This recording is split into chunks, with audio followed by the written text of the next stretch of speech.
아름다운 세상 만들기의 아스만 빌드입니다. 지난 영상 1, 2편에서는 평당 공사비의 함정, 그리고 평당 가격이 의미 없는 이유와 평당 가격으로 계약하면 큰일 난다는 내용에 대해서 말씀드렸습니다. 오늘은 그 후속편으로 이런 평당 가격이 왜 의미 없는지에 대해서 좀 더 깊이 있게 알아보는 시간을 갖겠습니다. 이 건축비라고 하는 평당 공사비를 예비 건축주분들께서 어떻게 산정하는 것이 가장 바람직한 것일까요? 사실은 정답이 없습니다. 1편에서 말씀드린 바와 같이 우리나라 사람들이 말하는 건축비, 그렇게 평당 비용으로 생각하게 되는 것은 아파트 공화국이 되면서부터라고 말씀드렸습니다.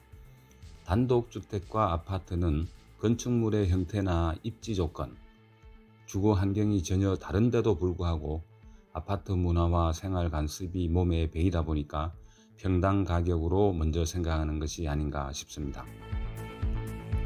대한민국에서 손꼽히는 몇몇 곳의 최고급 타워 팰리스를 제외하면은 사실 아파트라는 것이 전국 어디를 가더라도 박스 형태의 직사각형 건물로 이루어져 있고 외부 마감은 개성이라고는 전혀 찾아볼 수가 없는 페인트 도색이 대부분입니다. 공동주택인 아파트는 분양 금액의 분양 면적을 계산하면 곧바로 평당 가격을 누구나 쉽게 알 수가 있습니다. 또 다른 공동주택인 다가구 주택에 대해서 들여다보면 시행사라는 업체 성격상 수익성을 전제로 사업을 하는 곳입니다.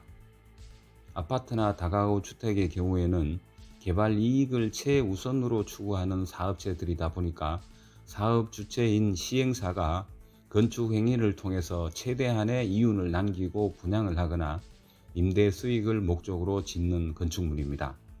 시행사라는 곳은 이윤을 목적으로 만들어진 사업체입니다.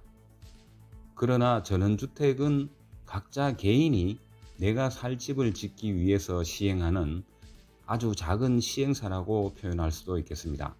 그럼 공동주택을 짓는 시행사와 내 집을 짓기 위한 시행사로 비교를 해 본다면 어떠한 부분도 동일한 목적이나 동기는 전혀 찾아볼 수가 없습니다. 전원주택은 말 그대로 복잡한 도시 생활을 벗어나고자 하는 것이 첫 번째 목적이 대부분이고, 두 번째는 집을 지어서 살 개인의 취향이나 생활 양식, 상시 거주 인원과 가족 구성원들의 라이프 스타일과 취미 등을 고려해서 짓는 집입니다.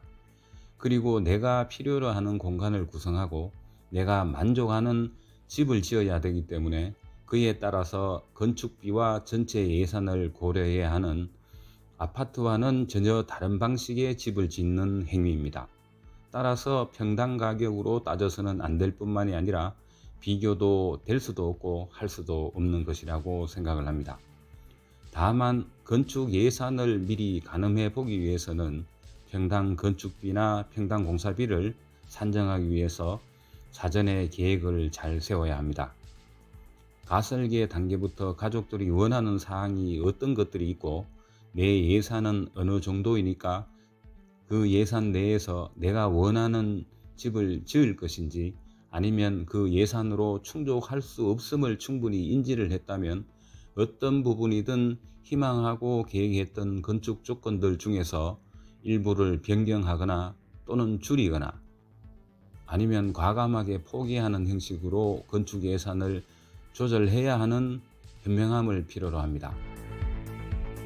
1, 2편에 말씀드린 내용 중에서 내가 하고픈 건 많은데 제대로 된 업체의 평당 가격에 대한 마지노선만을 듣고 내용이나 공사 범위 등을 전혀 고려하지 않고 곧바로 돌아서서 내 예산에 맞는, 다시 말해서 내 예산에 맞춰주는 업자를 찾고 그들과 계약을 하는 순간부터 내 집 짓기는 실패할 확률이 매우 높을 수가 있다라고 애들러 완곡한 표현으로 대신하겠습니다. 그런 반면에 제대로 된 시공업체와 완성도 높은 내 집 짓기를 생각하신다면 예비 건축주분들께서는 단순히 평당 가격만 듣고서 판단하지 마시고 우선적으로 자신의 생각을 제대로 이뤄줄 설계자나 시공업체를 선택하는 데 집중을 하시고 신중을 기하는 것이 올바른 순서라고 생각을 합니다. 사실 예비 건축주께서 집 짓기에 대해서 많이 공부를 하시고 본인 스스로 강호해 나가겠다는 것처럼 본인 기준으로 아무리 평당 건축비를 정해놓고 시작을 한다 하더라도 그것은 어디까지나 혼자만의 생각일 수밖에 없는 것이 현실입니다. 물론 유튜브에 가끔 어쩌면 자주 추천 영상으로 뜨는 영상을 보게 되면 혼자 집짓기를 하시거나 가족끼리 집짓기 등등에 대한 영상이 올라오는데요. 건축 전문가로서 대략 난감하다는 생각을 가질 수밖에 없었습니다. 사실 건축공사는 종합예술이라고 괜히 얘기하는 것이 아닙니다. 크게는 15가지 이상의 큰 공정과 세부적인 100여 가지 이상의 공정들이 진행돼야 하는 작업입니다. 이건 건축을 전문적으로 하는 사람의 입장에서 그 정도라고 말씀드리는 것이고요. 사실 세심한 것까지 나열하게 되면 대략 200여 가지 이상을 본인 스스로 결정을 해야 하고 그에 따른 책임도 본인이 져야 하는데도 마냥 연습 삼아서 내 집이니까 좀 실수를 해도 괜찮겠지 하는 그런 사례나 생각들을 영상을 보면서 읽을 수도 있었습니다. 집짓기라는 것은 대충 지어보거나 결코 연습할 대상은 아니라고 확신합니다. 어떤 분야든 간에 전문가가 반드시 있어야 하고 반드시 필요로 할 경우가 많습니다. 그리고 다양한 경험과 숙련을 통해서 어떤 돌발 사태에도 즉시 대처할 수 있어야 하고 향후에 어떤 결과를 가져올지에 대해서도 이미 머릿속에 그 그림이 그려져 있어야만 하는 것입니다. 한 가지를 덧붙인다면 본인들이 애써 고생하고 지은 집이기 때문에 춥고 더워도 그리고 여러 가지 크고 작은 불편함이 있다 하더라도 스스로 감내를 하고 내색하지 않거나 아니면 못하는 경우가 많다는 얘기를 전해 들었었고 그렇게 직접 집을 지어 본 분이 저에게 상담을 원해서 여러 가지 많은 얘기를 나눈 적도 있었습니다. 과연 그런 집들은 어떻게 될까라고 웃으면서 계속해서 본론을 이어가겠습니다. 혼자만의 생각을 내 집 짓기에 구체화를 시키고 실현을 하기 위해서는 가장 중요한 단계인 설계를 거쳐야 하고 그렇게 예비 건축주님과 건축사님이나 설계를 함께 하는 시공업체가 제작한 설계 도면에 근거해서 세밀하고 정밀한 견적이나 내역을 산출해서 건축 비용을 확정하는 것이 올바르고 바람직하다고 하겠습니다. 그러나 일반적인 경우를 생각해 보게 되면 설계 시에 건축사님이 건축주님의 니즈와 예산을 반영해서 설계해야 한다고 생각을 하시는데요. 그것이 사실 바람직하기는 합니다만 정작 설계비를 아까워하시는 분들에게는 전혀 해당 사항이 없는 얘기입니다. 결국 이 설계 또한 싸고 저렴한 허가방 도면, 다시 말해서 본인의 의견이 거의 반영되지 않은 도면, 정확하게 말하면 사실 그 의견이 수렴되지 못한 도면이란 표현이 오히려 맞을 겁니다. 건축 설계와 인허가 비용으로 대략 200~300여만 원으로는 건축사님은 별도로 제외를 하고 설계 담당자의 순수 노무비 정도도 안 되기 때문에 의뢰인의 의견을 제대로 수렴하고 반영할 수 없는 것이 현실입니다. 착한 건축사님, 저희 아세만 빌더의 구독자이자 현직 건축사인 행복한 건축사님이라면 가능할지도 모르겠습니다. 항상 드리는 말씀이지만 과유불급할 필요는 없습니다. 설계비 또한 적정한 금액으로 진행하시라는 말씀이고요. 건축비도 적정한 비용으로 효율적인 집을 지어야 한다는 것이 정답입니다. 예를 들어서 본인이 연구하고 공부하면서 자료를 수집한 결과 내 집은 경양철골 조립식 주택으로 평당 600만 원대 30평을 짓는 것으로 결정을 내렸다면 경험 많고 성실하면서 책임 시공을 할 수 있는 시공업체와 먼저 상담을 하고 나서 그에 따라 다시 건축 예산을 수정해야 할 필요도 있다고 생각을 합니다. 그 이유로 생각해 볼 수 있는 것은 나의 요구 조건을 충족시키기 위해서는 여러 정황들이 변수로 작용할 수밖에 없고요. 아파트처럼 정형화된 것도 아닐 뿐더러 공산품처럼 정찰가로 정해져 있는 것이 아니라는 것을 인정하게 되면 건축 전체에 대한 내용을 대략적으로 파악을 하게 되고 이해할 단계까지 이르게 될 것입니다. 따라서 시공업체와 내외부 마감재 등을 협의하는 과정을 거치다 보게 되면 내 집은 인허가부터 진행을 하니까 총 예산을 얼마나 준비해야 되는지 그때서야 비로소 알게 되는 경우가 대부분입니다. 그렇다면 처음에 집 짓기를 결정한 예비 건축주께서 생각하고 고민하는 건축 예산 잡기는 어떻게 할 것인가입니다. 결코 쉽지 않은 문제인데요. 사지선다형이나 오지선다형도 아니라서 대단히 어렵습니다. 그리고 온라인과 SNS에서는 낚시성 글들이 가을날 강가의 물고기처럼 떼거지로 솟아오릅니다. 물론 여기에서도 주변에서 아니면 지인들의 카더라 통신도 크게 한몫을 하면서 그 혼란을 가중시키게 되는 거죠. 뭘 믿어야 하고 무엇을 근거로 삼아야 될지 고민되고 곤혹스러울 단계입니다. 그러나 싸게 지겠다는 생각이나 그런 마음을 한번 적고 보면 간단하고 쉬운 방법도 있을 거라고 생각을 합니다. 자동차를 예를 들어 보겠습니다. 이 친구 저 친구에게 물어봅니다. 야 친구야, 어떤 차가 좋을까? 대부분 자기가 타는 차가 제일 좋다고 하는 분들이 많습니다. 그 밖에 다른 종류의 차들이나 상등급의 차는 타보지 못한 경험으로 본인 위주로만 얘기를 하게 되는 거죠. 여기에서 대부분 함정에 빠지게 됩니다. 누구나 다 아시다시피 자동차는 수백 수천 가지의 종류가 있습니다. 차라고 하는 것은 승용차에서부터 SUV, 승합차, 화물차, 특수 자동차까지 종류가 다양합니다. 같은 회사 차량이라 하더라도 배기량에서 옵션까지 수백 가지 종류가 다르다는 걸 우리는 알고 있습니다. 그리고 같은 승용차라 하더라도 배기량 1300cc의 경승용차부터 저는 타보지도 못했던 5000cc 이상의 초대형 승용차까지 있습니다.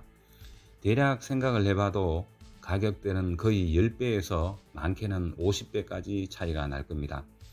같은 배기량의 동급 차량이라 하더라도 기본 옵션에서도 차이가 있고 거기에 편의시설까지 고려를 하게 된다면 가격대는 훨씬 더 많은 차이가 발생하고 말 것입니다. 그런데 우리는 막연히 어떤 차가 좋을까만 묻고 있지는 않습니까? 내가 탈 차니까 어떤 목적이나 용도를 분명히 하고서 차에 대해서 알아봐야 되는 게 정상적인 순서라고 생각을 합니다. 내가 원하는 건 편안한 저상의 승용차로서 빨리 달릴 필요가 없기 때문에 안전한 차였으면 좋겠다. 내가 원하는 건 좀 달리고 싶으니까 스피드가 좋은 차였으면 좋겠어. 나는 여행이나 캠핑, 낚시를 자주 가니까 SUV가 좋겠어. 가족들과 여행을 가끔 가고 싶으니까 승합차가 좋겠어. 이렇게 구체적으로 생각을 해봐야 되는 거 아니겠습니까? 비유가 적절할지 모르겠지만 여기서 제가 드리는 말씀을 생각을 해 보시고 여러분께서 판단을 해 주시면 좋겠습니다. 내가 가진 예산이 기본 사양의 중형급 승용차인데 고급 사양을 적용하는 것은 사람인 이상 그런 희망을 생각해 볼 수 있다고는 하겠습니다만, 그러나 그건 희망 고문이지 현실은 그렇지 않습니다. 차를 사려고 자동차 영업소를 방문해서 조금 더 나은 옵션이나 훨씬 비싼 대형 승용차를 짚으면서 중형급으로 준비한 돈에 맞춰서 판매해주면 되지 않겠냐고 묻는 분이 혹시 계실까요? 해외 명품 매장은 말할 것도 없고 국내 유명 브랜드 매장에서 가격대가 높은 물건을 선택하고서 내가 가진 돈이 이것밖에 없으니까 좀 깎아달라고 하는 분이 과연 계실까요? 그리고 우리는 연비도 고려해야 합니다. 결국 가성비라는 것이죠.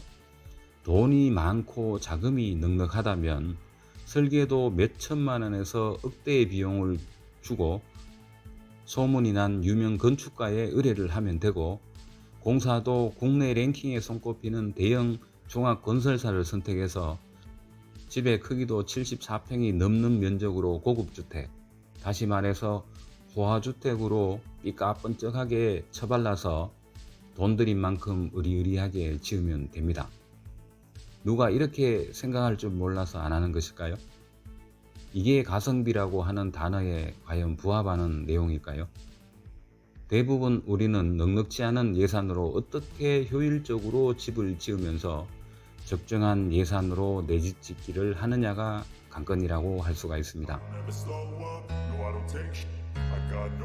자동차로 다시 비유를 해보자면, 내게 맞는 용도의 차를 선택하는 것이 본인이 결정해야 하는 것이고, 그에 따른 예산을 확보하는 것도 본인이 하는 것입니다. 그러나 마음에 드는 차가 있다 하더라도 돈이 그만큼 부족하다면 결국 돈에 맞춰서 작은 차를 구매하거나 아니면 예산을 더 확보해서 내가 필요한 차를 그때서야 사는 것이 바람직하고 상식적이라고 생각을 하는데, 여러분들 의견은 어떠십니까?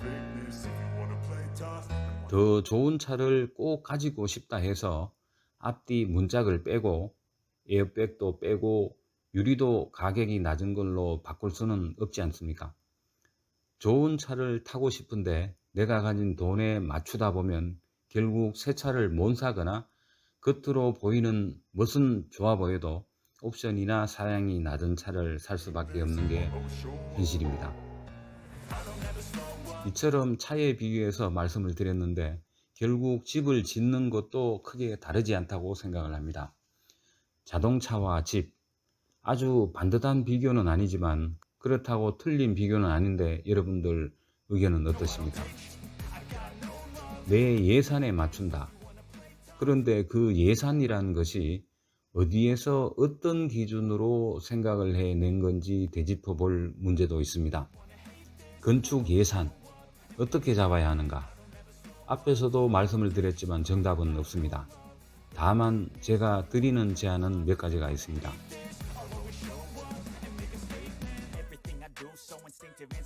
무조건 싸게 지어야겠다는 생각은 버리라는 겁니다. 마트에서 물건을 고를 때 같은 물건이라도 제일 싸게 가격표가 붙은 걸 보셨을 겁니다. 어떤 물건이었는지 정확히 기억을 하시나요? 대부분 유통기한이 다 돼가는 제품이거나 재고 아니면 2월 상품이었잖아요. 아니면 오늘 못 팔면 내일 버려야 하는 그런 생물들이었죠. 집을 짓는 데 있어서 싸게만 생각하신다면 결국 그런 집들을 짓게 될 확률이 높아지게 되는 것입니다. 제가 항상 강조하는 것이 적정 비용을 들여서 살기 편한 내 집을 짓는다라고 생각을 하셔야 된다는 겁니다. 그리고 평당 얼마라고 묻기 전에 내가 가진 예산이 얼마인데 그 예산으로 몇 평을 짓고 싶고 그게 가능한지를 먼저 물어보는 것이 바람직합니다. 그리고 아무런 계획 없이 남들 따라 한다면서 큰 집을 지을 필요는 없습니다. 인테리어나 외장재도 남들 따라할 생각을 버리십시오. 정말 따라하고 싶다면 아주 비싼 집을 혹시 가보셨습니까? 외장 마감 비용만 하더라도 30평 집의 절반을 지을 비용이 들어가는 그러한 집들도 많이 있습니다. 왜 그런 건 따라하고 싶은 생각은 안 드시나요? TV나 영화에 나오는 집을 따라할 것이 아니라 내 가족의 취향에 맞는, 그리고 내 예산에 맞는 것으로 선택을 해야 합니다. 집의 면적이나 크기에 대해서도 크게 지으려는 생각은 버리라고 말씀을 드리는데요. 저 같은 경우에는 설계를 시작하기 전에 가족 구성원과 상시 거주하실 분들을 고려해서 집 크기를 권해드리는 편입니다. 굳이 자주 사용하지 않는 공간을 만들어서 건축 자금을 더 들일 필요도 없고 청소를 하느라고 애를 먹는 그런 수고를 할 필요는 없기 때문입니다.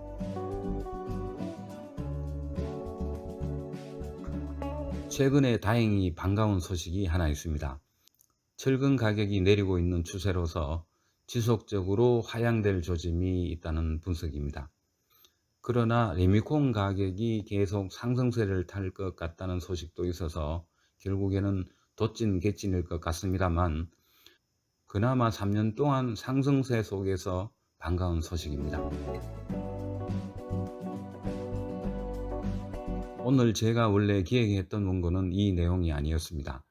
다만 오래전에 칼럼 형태로 썼었던 글을 보고서 그 주제를 되짚어 가면서 말씀드렸습니다. 오늘 영상에 말씀드리려 했던 내용 중에서 한두 가지만 함께 생각을 해보고 나머지는 다음 영상에서 다루도록 하겠습니다. 건축이라는 것은 동일한 면적이라 할지라도 건축비가 달라지는 요인이 여러 가지가 있다는 것은 이미 2편 영상에서 예시로 함께 생각을 해 보았습니다. 여기에서는 조금 더 보충해서 한두 가지를 더 말씀드리겠습니다. 건축물의 가로와 세로, 높이 값의 차이는 지난 영상에서 잠시 다루었지만 이번에는 도표로서 다시 알아보겠습니다. 1번에서 4번까지 바닥 면적은 동일한 4제곱미터로 1.21평입니다. 일반적으로 집이라는 것은 66제곱미터인 20평 정도, 그리고 평균적인 면적을 생각한다면 85제곱미터인 25평입니다.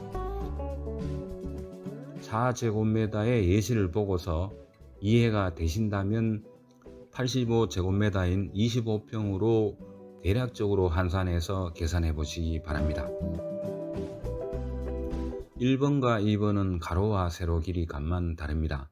그럼에도 불구하고 바닥 전체 둘레값은 1번에 비해서 2번은 2m가 늘어났고, 공사 전체 면적인 6면의 면적은 바닥 면적을 뛰어넘는 6제곱미터의 차이가 발생하였습니다. 3번과 4번도 동일한 면적입니다만 1번, 2번에 비해서 높이 값이 60cm가 높습니다. 3번에 비해서 4번의 전체 면적은 2m가 늘어나는데 그쳤지만 6면 전체 공사 면적은 7.2제곱미터가 늘어났다는 걸 알 수가 있습니다. 그렇다면 1번과 4번의 차이값은 얼마일까요? 도표에서 알 수 있다시피 바닥 면적은 4제곱미터로 동일하지만 높이 값이 60cm가 늘어남으로 인해서 전체 공사 면적인 6면의 면적 차이는 12제곱미터로 4제곱미터인 바닥 면적의 3배가 차이 나는 것을 확인할 수가 있습니다. 우리는 지금도 평당 얼마냐고 묻고 있습니다. 하긴 딱히 물어볼 좋은 단어가 없기는 하죠. 그러나 지금 도표에서 보시다시피 똑같은 바닥 면적인데도 고작 60cm가 높아졌는데 시공비가 이런 결과를 가져왔습니다. 그런데도 우리는 평당 공사비가 얼마냐고 물어야 되겠습니까? 다음은 가로, 세로, 높이 값이 아닌 실무적으로 진행하는 기초공사 내용에 대한 비교입니다. 기초공사에도 종류는 몇 가지가 있습니다. 경량철골 주택은 주로 통매트나 엠매트 형식을 취하기 때문에 그에 대한 자료로 알아보겠습니다. 도면의 제목은 콘크리트 타설 높이 값과 철근 배근에 따른 건축비 차이입니다. 도면의 기준은 정사각형 건물인데요. 가로 10m와 세로 10m, 100제곱미터에 30.25평을 가정하였습니다. 첫 번째로 콘크리트 타설 높이에 따른 공사비 변수입니다. 1번은 저가 시공업자들이 가장 흔하게 타설하는 기초 높이 값인 300mm입니다. 2번은 저희 아세만 빌드가 기본적으로 시공하는 기초 높이 값인 550mm입니다. 1번과 2번의 콘크리트 물량은 많은 차이가 발생합니다. 다운턱이나 물넘침 방지턱 등은 제외를 시키고 단순히 통매트 기준으로 간단히 계산을 해보겠습니다. 1번 300mm와 2번 550mm의 차이는 250mm로 노란 테두리 앞만큼의 리미콘 물량이 차이가 나는데요. 결국 25 입방제곱미터입니다. 1번 콘크리트 물량의 83%가 더 들어가게 되는 거죠. 기초공사 중에서 기초 높이 값에 따라서 200만원의 차이가 발생한다는 걸 알 수가 있는데요. 이건 순수 자재비에 대한 부분이고 노무비 또한 그만큼 높아진다는 점도 아셔야 합니다. 두 번째 자료는 철근 배근에 따른 차이입니다. 파란색으로 표시된 철근인데요. 하단에 단배근과 상단에 철근이 하나 더 있는 복배근으로 이중배근을 나타내고 있습니다. 단배근과 이중배근에 따라서도 자재비의 차이는 많이 발생합니다. 도표를 보시면 A형의 단배근과 복배근에서도 많은 금액의 차이가 난다는 걸 알 수가 있습니다. 무려 115%가 상승한 198만원이 더 들어간다는 걸 도표로서 확인하실 수가 있습니다. B형의 경우도 단배근과 복배근의 차이는 B형 단배근 자재 금액보다 더 많은 금액인 135만원이 높아졌다는 걸 확인하실 수가 있습니다. 다음은 철근 간격에 따른 차이를 보시겠습니다. A형은 철근 간격이 200mm입니다. 가로근과 세로근이 200mm 간격으로 정사각형의 철근을 배근하는 것입니다. B형은 300mm 간격인데요. 동일하게 가로 세로 간격이 300mm 간격으로 정사각형 형태로 철근을 배근합니다. 그렇다면 A형 단배근과 B형 단배근의 차액은 57만원으로 무려 절반 수준인 49.6%입니다. 복배근도 200mm 간격과 300mm 간격을 비교를 대략 비슷한 수치인데요.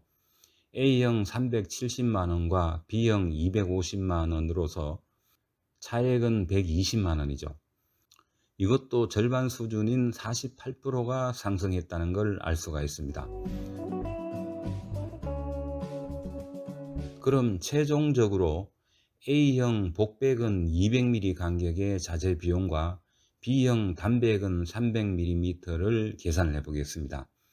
A형은 복배근으로 370만원이고 B형 단배근은 115만원입니다. 그 차액은 255만원으로 B형 단배근에 무려 221%의 어마어마한 차이가 발생했다는 걸 확인하실 수가 있습니다. 이런데도 평당 가격만 얘기를 하시겠습니까? 물론 일반인들은 이런 걸 잘 알지 못할 수가 있습니다.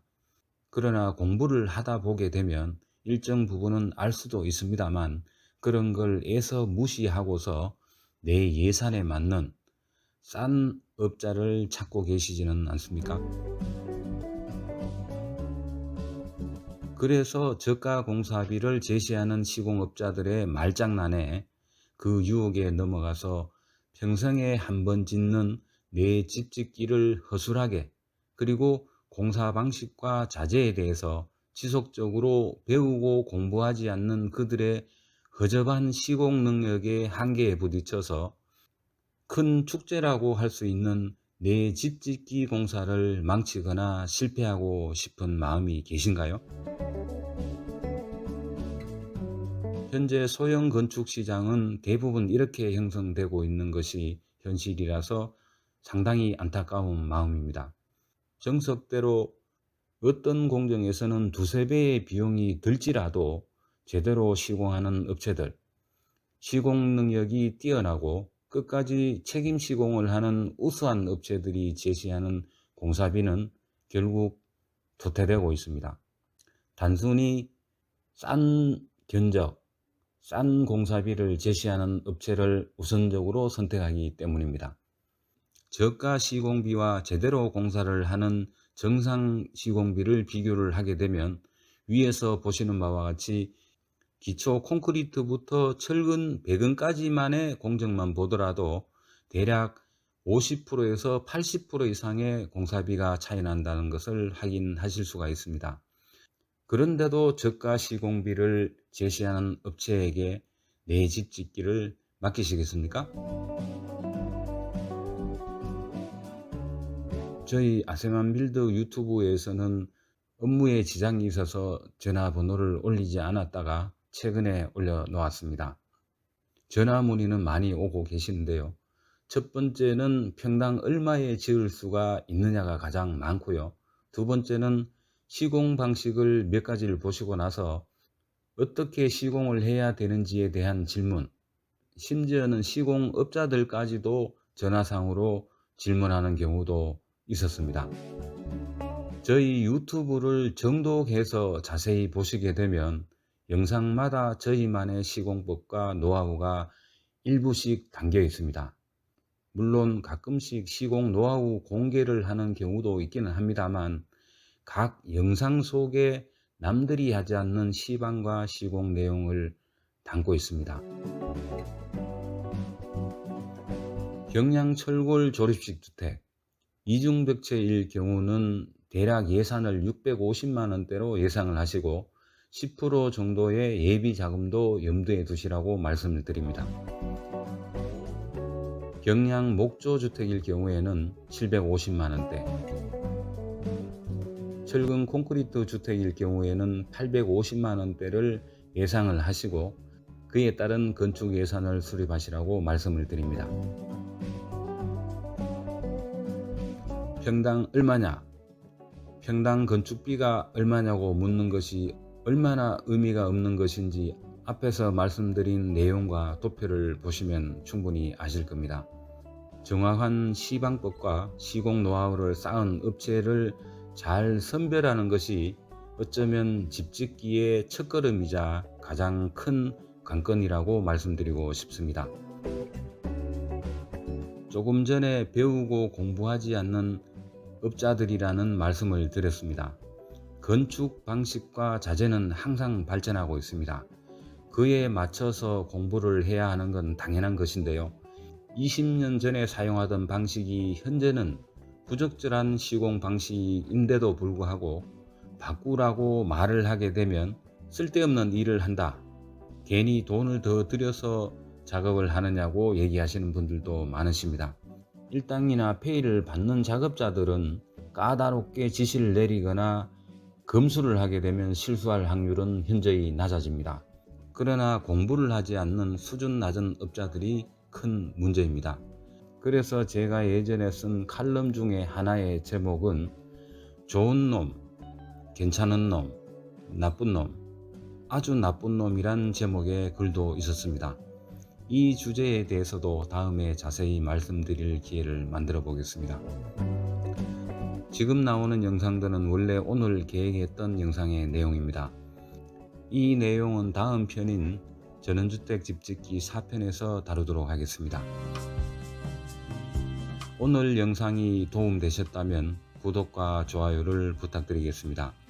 조금 더 도움을 주시겠다면 다른 SNS나 커뮤니티에 공유를 해 주신다면 대단히 고맙겠습니다. 오늘도 긴 영상을 시청해 주신 구독자 여러분께 감사의 말씀을 드리면서 영상을 마치겠습니다. 지금까지 아세만 빌드의 아름다운 세상 만들기였습니다. 여러분 감사합니다.